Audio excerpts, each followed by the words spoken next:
Welcome to the Legally Speaking podcast. I'm your host, Rob Hanna. I'm delighted to welcome back Paul Sampson for our third episode of our Life at the Magic Circle in a Positive Light series. Last week, we talked about Paul's associate days whilst with Allen and Overy. And today, we go on to talk about Paul's senior associate experiences with the firm. So, a very big welcome back, Paul. Thanks, Rob. Lucky number 3. Let's make it a good one.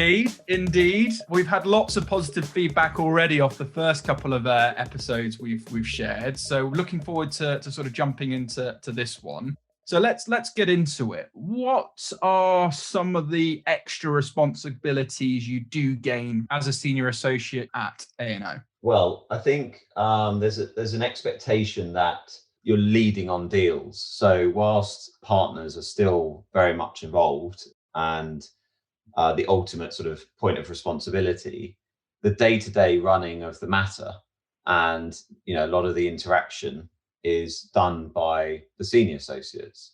So you've got a really important role on driving transactions forward.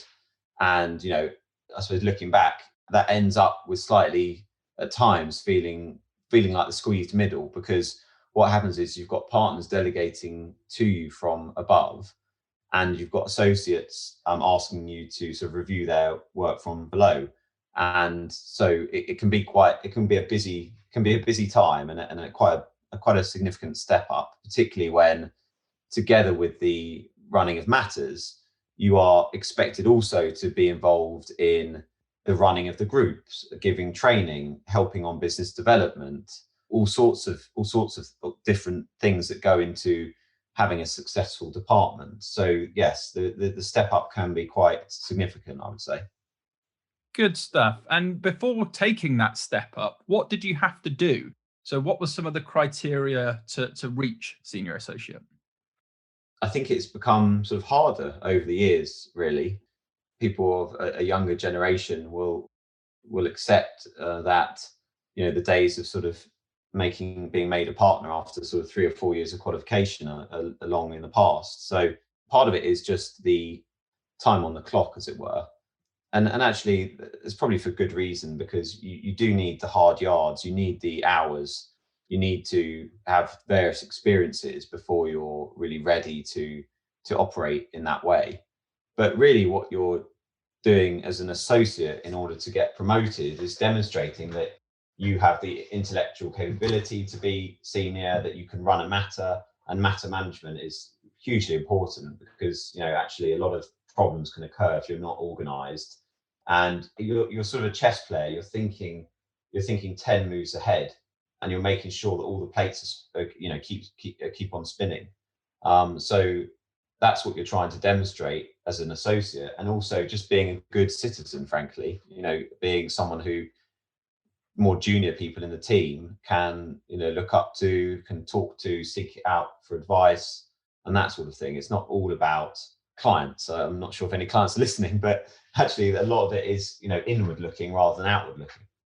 Brilliant. Okay. And you mentioned sort of at the beginning of this episode around sort of extra responsibilities, BD, leading on transactions. Talk us through maybe the first time as a senior associate you had the chance to do that, and how you felt, and did you feel ready to do that?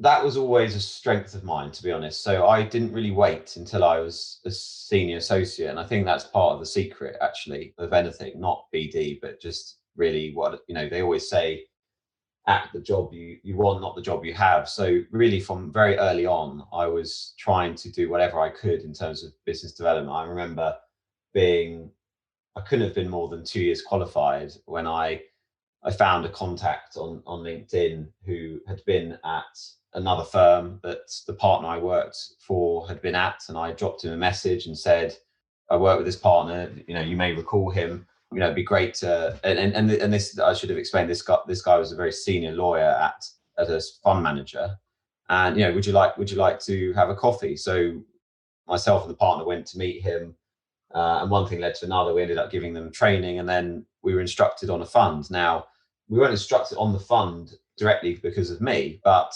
I made the connection and sort of made the initial meeting, and without that, it wouldn't have happened. So I also organised an sort of annual cocktail party for all our clients that hadn't been done before.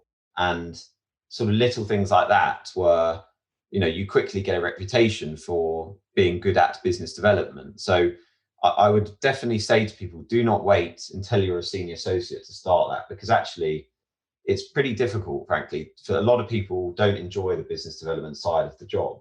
And if you wait until you're 5-6 years qualified, you're going to find it even harder. So it's good to make all your mistakes early and actually develop your own technique. So by the time I was a senior, my technique was pretty honed.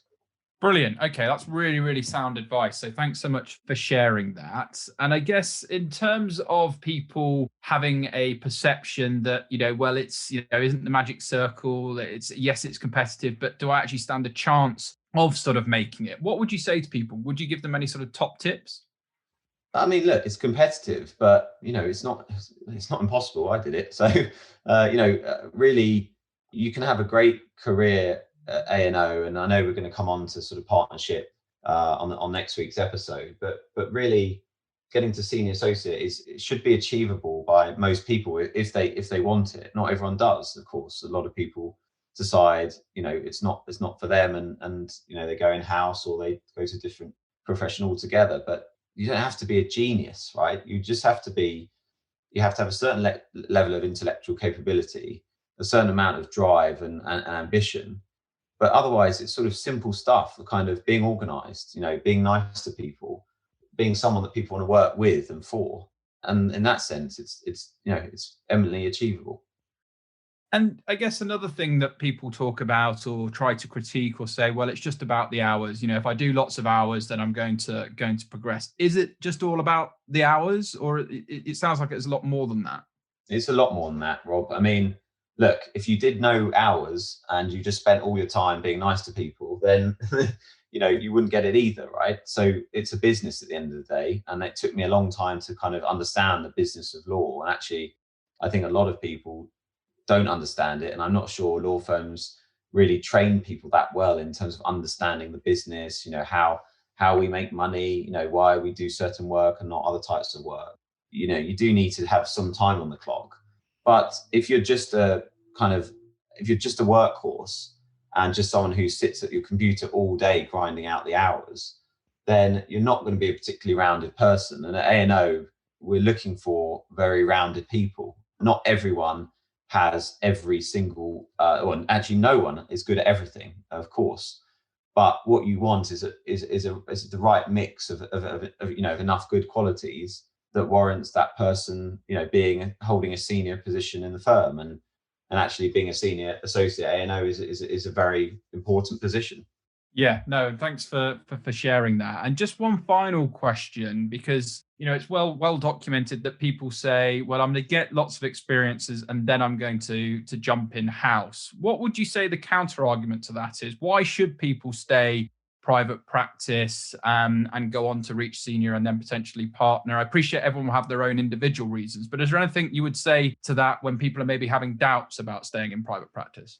I'd probably come at that from a different angle, actually, Rob, and you might be surprised to hear, but it's not for me to sell, being a partner. Look, many people, in fact, I'd probably say most people don't want to be a partner, right? And people just need to understand that. People within the profession need to understand that actually it's not for everyone, and it isn't for everyone.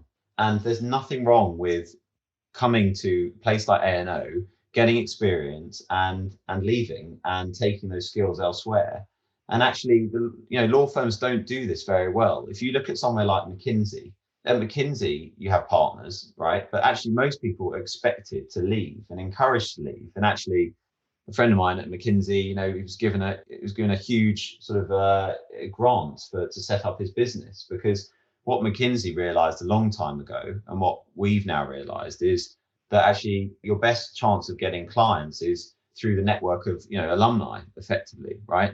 So I would say, if you don't want to be a partner, then, or you don't think you want to be a partner, then actually spending years and years in a law firm is probably not a good use of time. And there's nothing wrong with going elsewhere, and actually you might have a rounded experience. And I often joke that the best and worst leave and the average remain, and I include myself in that.